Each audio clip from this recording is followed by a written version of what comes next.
Welcome to the Lightkeepers Podcast. I'm Clayton Vandiver, your Lightkeeper, with a show dedicated to everyone who wants to get the most quality out of life that they can. My co-host, as always, Charlene, our licensed clinical social worker certified in the state of Florida, joining the conversation this week about puppies and kittens and pets. Oh my, part 2! Yes, we're right back to talk about therapy pets this week, and so much more on this edition of the Lightkeepers Podcast.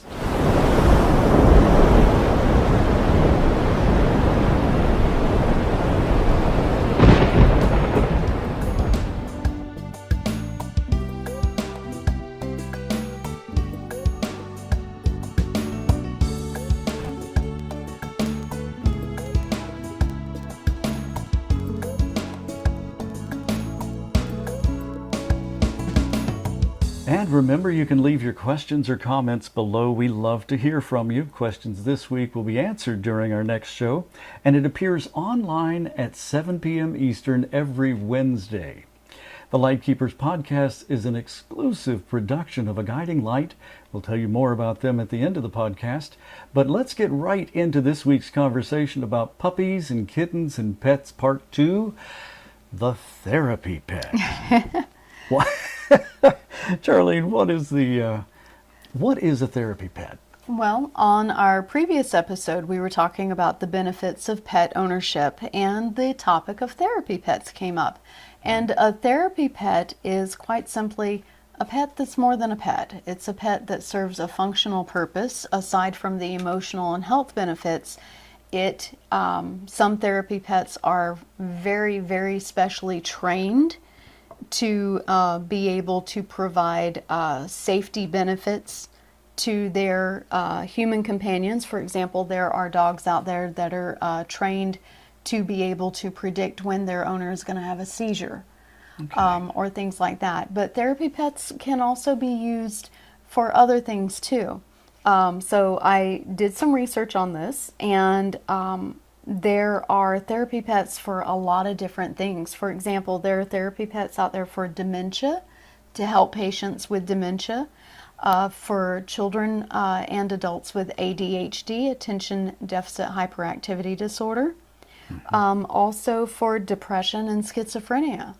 There are therapy pets out there that can help them. And so that's a wonderful thing, because a therapy pet can help improve the quality of life of someone who's struggling, maybe medically or psychologically, can help improve their quality of life by reducing pain, increasing comfort, helping them work through social and behavioral challenges, things like that. And I know that not every pet is a therapy pet. True. But almost every pet is capable of providing some comfort and some therapy to their owners. So they're all sort of therapy pets, but not the clinically defined. Now you have to be careful with that, because that's actually something that has created quite a bit of a brouhaha here recently. Really? Yes, because apparently there are individuals who are trying to pass off their regular pets as therapy pets, because they do provide that emotional support, so hence the term emotional support pet. There's a difference, though, between an emotional support pet and a therapy pet. And therapy pets are protected by law. They have very specific regulations about flying on airplanes with you, going into hotels with you, and things that people cannot prohibit you from doing with that therapy pet, being in a restaurant, for instance. Right, and they're protected because therapy pets have usually undergone extensive training, yes, to be able to handle a multitude of situations. And in that, I say that all pets can provide some degree of therapy, but not all pets are therapy pets. Correct. Because only those that have received that extensive training, as I understand, are the ones that are protected by law, are allowed to wear the certain drapes or clothing or little coat that says, a registered therapy pet.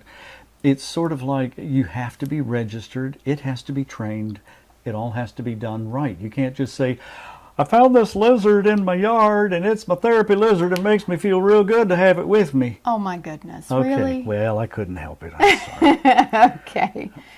But lizards can be... They can be therapy pets if you They can train can. them. I So guess. the most common therapy pets are dogs, Okay. cats, contrary to the popular belief that you cannot train a cat. Oh, you can train a cats. cat. Yes, you can. Horses. Horses are really big.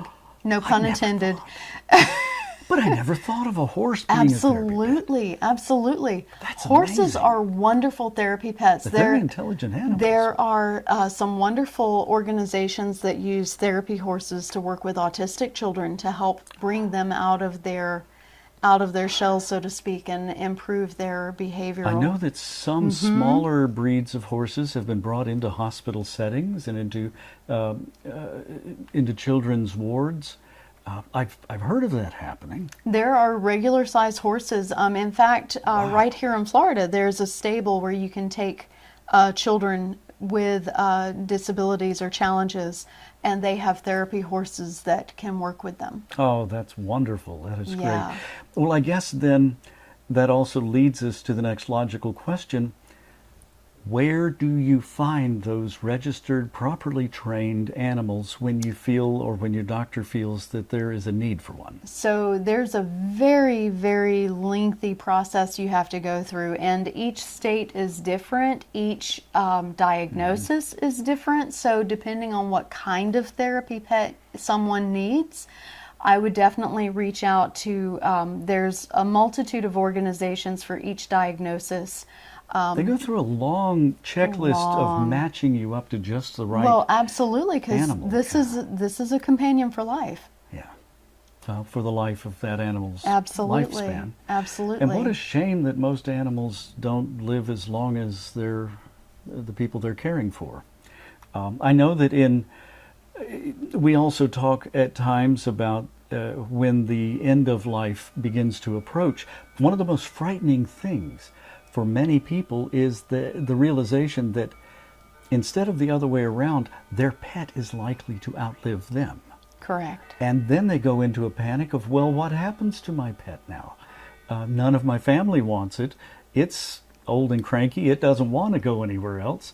Which is why when we were working with the Jacksonville Humane Society, we actually worked with them to develop a program for foster local program, seniors and hospice patients that would help place their pet after the pet owner's demise.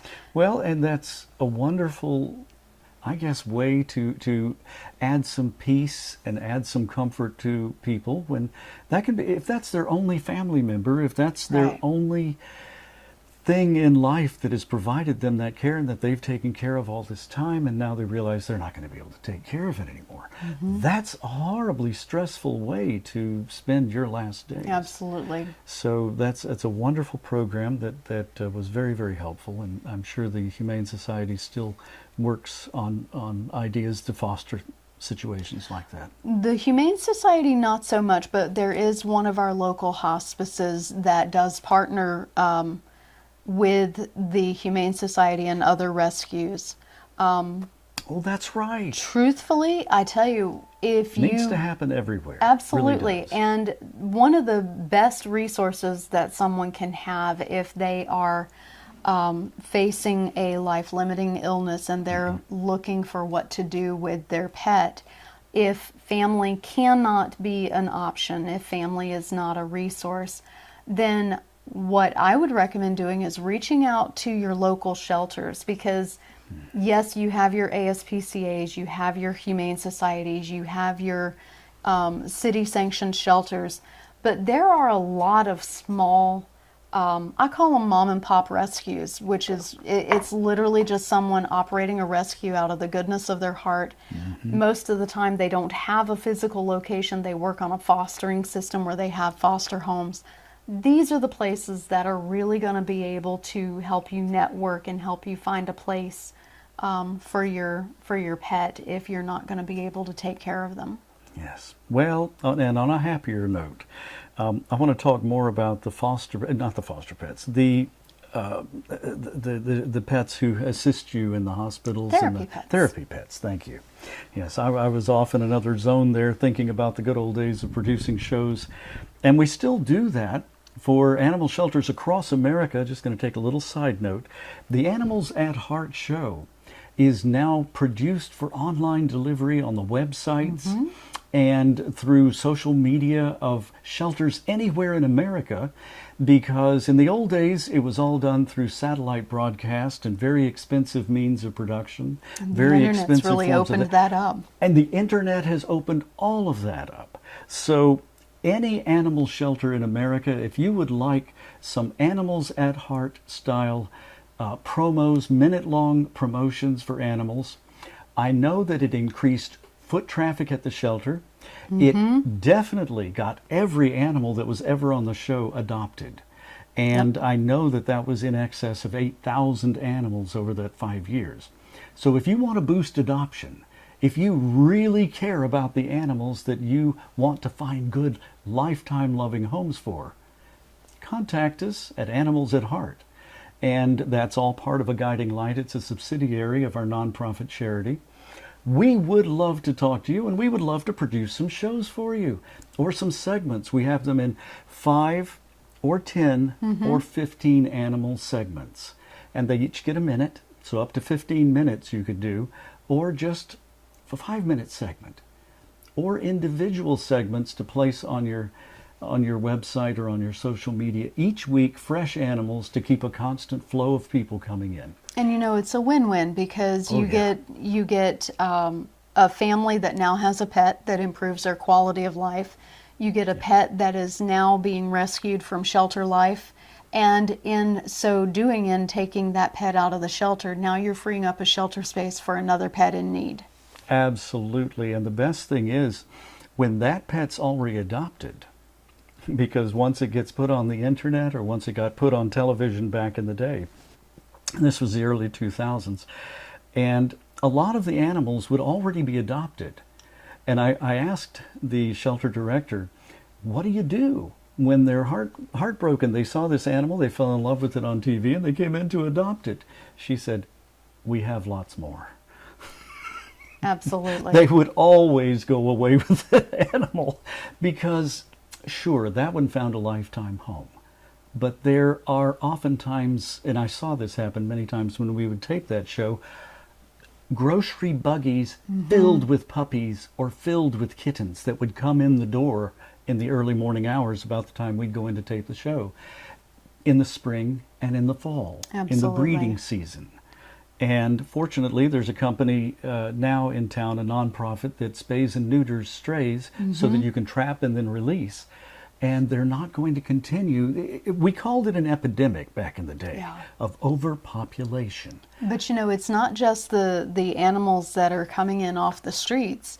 We're in Florida, and here in Florida, in the last 2 weeks, there have been 2 different hoarding situations where almost 200 animals came into the local shelters. All at one time. All at one time. Yeah. Within a 2-week span. And it's not just a constant state of overpopulation. It's not just an epidemic that twice a year completely overwhelms the shelters. But then you have situations like that, right in the middle of the epidemic, and here comes more. Yeah. So I know when we were doing the show, the average intake for the shelter, I think, was right around 15,000 animals a year. Yeah. Yes. It was in excess of 11 to 1,200, I know, at least over 1,000 a month. Yeah. It felt like sometimes it was 1,000 a day. But the point is, the show can benefit all of those shelters and get some of those animals new lifetime loving homes just the same way. And there are some, I know the close to that show is still online on this YouTube channel. You can actually watch it. You can see me, significantly younger, at the very end of it, saying, probably ought to put some clips of the show up for, saying, well, I would love to, with disclaimers all across it saying these animals are not available. Because we always pick the cutest animals, of course. But at the very end of every show, I made a heartfelt call to action, which, if I can remember, I said, if you have a place in your home, if you have a place in your heart. I know I just got a little choked up thinking about it, but if you have a place in your home, if you have a place in your heart, won't you please adopt one of the stars of today's show? Because this may be their last hope. And that's all I'm going to say about that. So therapy animals. Yeah, therapy animals. We're going to have to talk about in another episode. We've already taken up our entire show. And yes, I do hope that we get to produce some of those Animals at Heart episodes, clips, single animals, 5 animals, 10 animals, however many you'd like to promote each week. And if you're someone looking for your next emotional support animal, please visit your local shelters. Don't purchase a pet, adopt a pet. There's plenty in the shelter without having having an emotional support animal. Every time I think about what we used to do for that show, I get choked Well, up. I just gave Wizzy treats, so she's not available. Okay. Well, all of this is a very highly personal choice.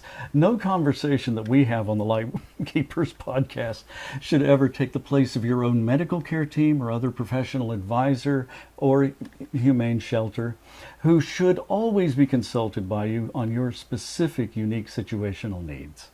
So you can learn a lot on this show each and every week about quality of life, because every single one of us faces some of these issues some of the time, either not prepared at all or very well prepared indeed. From joining us here on the Lightkeepers Podcast at 7 p.m. Eastern every Wednesday night. This is an exclusive production of Animation Studios, brought to you by A Guiding Light, a 501c3 nonprofit organization dedicated to education and information and animals at heart that allows informed preparation for living the very best life possible. If you'd like to help out and support this nonprofit charity, the address is right here underneath me on the screen. You can send your support that way, or you can click on the QR code that we are trying to get attached to the website and to other places, so you can find it very easy on PayPal to make a contribution. Visit the website at aguidinglight.org, and we're so grateful for your support. We sincerely hope you will join the conversation down below in the coming weeks. Send your questions or comments, hit the like and subscribe buttons. We need those subscribers. And hit the notify bell so you never miss an episode. I'm Clayton Vandiver, your Lightkeeper. We'll see you next time.